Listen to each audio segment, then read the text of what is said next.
Os casos de câncer de boca, garganta, são extremamente agressivos. Tu pode falar para a gente sobre essa informação? Claro. O câncer de cabeça e pescoço, ele é um nome comum de tumores que nascem em região de vias aerodigestivas, né? Como seios paranasais, nariz, lábio, língua, mandíbula, laringe, faringe, e ele é mais comum do que a gente imagina. Essa doença hoje, ela atinge no Brasil mais de 40 mil pessoas por ano. E o tratamento desse tipo de câncer, ele traz muitas sequelas para o paciente, tanto em voz quanto em fala, deglutição, e isso afeta muito a qualidade de vida desses indivíduos. Uhum. O que é a CBG, para o nosso ouvinte entender do que nós estamos falando?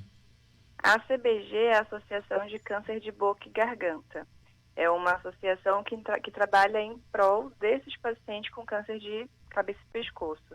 Então, eu, por exemplo, sou fonoaudióloga voluntária desde 2018 e dentro da CBG tem outros profissionais de saúde que são voluntários e também trabalham em prol desses pacientes. Uhum. Julho Verde é um mês de alerta a este caso, a esta ocorrência que dá 40 mil pessoas por ano impactadas. Isso, é bastante, né? É muita Esse gente. ano, a CBG, junto com a Sociedade Brasileira de Cirurgia de Cabeça e Pescoço, está promovendo pela quarta vez a edição Julho Verde, que é uma campanha nacional de prevenção desse tipo de câncer. Então, no dia 27 de julho é o Dia Mundial de Prevenção ao Câncer de Cabeça e Pescoço, e aí durante o mês de julho a gente faz essa campanha para conscientizar o máximo de pessoas. Amanda, como é que a gente faz o diagnóstico precoce dessa doença? Tem alguma ferida na boca? O que pode explicar o diagnóstico disso? Claro. Tem alguns sinais e sintomas que, se eles persistirem por mais de 2 semanas, é importante que o indivíduo vá a um posto de saúde, procurar um médico, que são lesões na boca que não cicatrizam, nódulos na região de pescoço também, rouquidão, dificuldade para engolir ou até mesmo uma dor de garganta persistente. Quando esses sintomas permanecem por mais de 2 semanas, é indicado que procure um médico. Uhum. E quais são as formas de tratamento, doutora? Então, para esse tipo de câncer, as modalidades de tratamento são quimioterapia, radioterapia, cirurgia de cabeça e pescoço ou imunoterapia. Podem ser isolados ou combinados, vai depender do câncer do paciente. A cirurgia também entra nesse quadro? Entra a cirurgia de cabeça e pescoço. E aí, dependendo da região que for afetada e o tipo de tratamento, vai ter sequelas mais de voz ou mais para deglutição. Depende do tipo de ocorrência, a sequela pode ser mais grave ou menos grave. Exatamente. Por exemplo, se atinge a região de laringe, que é onde a gente tem as pregas vocais e onde é produzida a voz, no caso de uma laringectomia total, por exemplo, o paciente ele vai ter mais comprometimento vocal, porque ele vai perder a voz laríngea, vai precisar fazer toda uma reabilitação específica para que ele consiga se comunicar. Então, dependendo da localização e do tratamento, ele vai ter mais dificuldade em alguma dessas áreas. A senhora está há 3 anos como voluntária nessa entidade, na ACBG, como a senhora falou.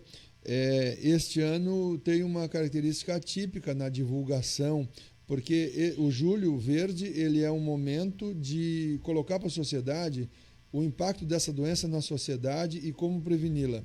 Mas neste ano, com a Covid-19, todas as atenções estão voltadas para essa pandemia. Aumentou muito a dificuldade de obter espaço na mídia, de chegar às pessoas e dizer para as pessoas da importância da prevenção precoce e da descoberta precoce para evitar as sequelas mais graves, doutora? Então, com isso da pandemia, ficou realmente totalmente atípico, né? Ano passado, eu lembro que a gente fez divulgação no centro aqui de Florianópolis, entregando folheto, teve eventos maiores, presenciais, um ciclo de palestras incríveis, assim, aqui na cidade e no resto do país. A gente também fazia triagem para a população, sabe? Vários hospitais faziam triagem, recebendo pacientes que tinham alguma dessas características, então tinha bastante gente envolvida. Para esse ano, sendo virtual, foi totalmente diferente, né? Está tendo uma boa adesão, sim, a gente desde o 1º de julho, que desde antes a CBG já está trabalhando nisso, com materiais. Então, a gente tem um material para colocar na internet por dia para divulgar. Então, como agora está tudo muito virtual, a gente está tendo até uma boa adesão. Mas o impacto não se compara ao presencial, né? Principalmente pensando em pessoas que não têm tanto acesso. Mas está sendo uma boa repercussão. Há muita procura para fazer os exames para prevenção? Eu atuo mais na rede terciária, né, que é mais de hospital, então esses pacientes já chegam. No ciclo de unidade básica de saúde, que é onde mais eles aparecem, às vezes demora um pouco para esse paciente chegar, sabe? Porque como esses sintomas às vezes pode ser confundido com uma gripe, por exemplo, uma rouquidão, uma dorzinha na garganta, às vezes a pessoa vai levando até que chegue numa proporção maior. Então, por isso que é muito importante a gente conscientizar para quanto antes identificar esses sintomas, a pessoa já ir procurar um profissional. E qual é o cuidado que a gente tem que ter para não desenvolver esses sintomas e até o próprio câncer? A exposição ao sol também afeta isso? Também afeta, porque a gente também tem no câncer de cabeça e pescoço de pele, não melanoma, né? Então, se proteger do sol é muito importante, como você disse. Principalmente não fumar, porque o cigarro é o principal fator que está envolvido no desenvolvimento do câncer de cabeça e pescoço. E quando ele está associado ao etilismo, é potencializado isso. Então, não fumar e diminuir, ou até mesmo não beber bebidas alcoólicas, né? Ter uma alimentação saudável, que isso influencia bastante também, manter uma boa higiene bucal e também é importante falar sobre fazer sexo com preservativo, inclusive o oral, por conta dos casos de HPV que tem aumentado bastante.